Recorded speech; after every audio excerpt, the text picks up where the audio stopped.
ஏசப்பாவின் நாமத்தினாலே நான் உங்களை ஆசீர்வதிக்கிறேன். பிரியமானவர்களே, முக்கியமான பதிவு இது. ஒரு 2 வீலர் பெட்ரோல் இல்லைன்னா தள்ளிட்டு போக முடியுமா? எவ்வளோ தூரம் தள்ள முடியும்? சிரமம்.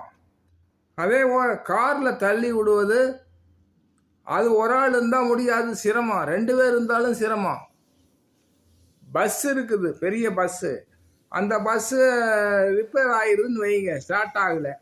அதை தள்ளி விடுறதுக்கு 2 பேர் போதுமா? பத்தாது. 100 பேர் 200 பேர் இருந்ததுன்னா ஒரே அசக்கில் பஸ்ஸு ஸ்டார்ட் ஆயிரும்.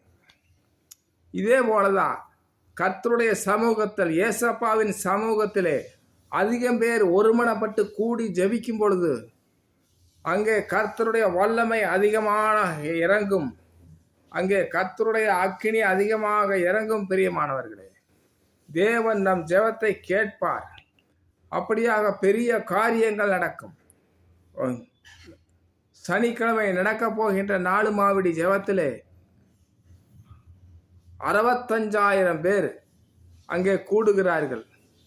அப்பேற்பட்ட ஒரு வல்லமையான ஜெபம். அங்கே போன காரியங்கள் எல்லாமே கர்த்தர் சக்சஸ் பண்ணி கொண்டிருக்கிறார்.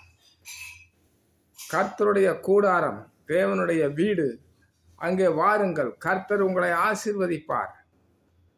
அவர் வல்லமையாய் தேவ மனுஷனை கொண்டு பெரிய காரியங்களை செய்து கொண்டிருக்கிறார். பிரியமானவர்களே, கூடும் பொழுது அங்கே அக்கினி பற்றி எரியும்.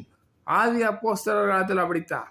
கூடி ஜெபம் பண்ணும் பொழுது தான் அங்கிருந்து ஏசப்பா அக்கினியை ஊட்டினார். கர்த்தர் உங்களை ஆசீர்வதிப்பார். ஏசப்பாவின் நாமத்தில் உங்களை ஆசீர்வதிக்கிறேன். ஆமென்.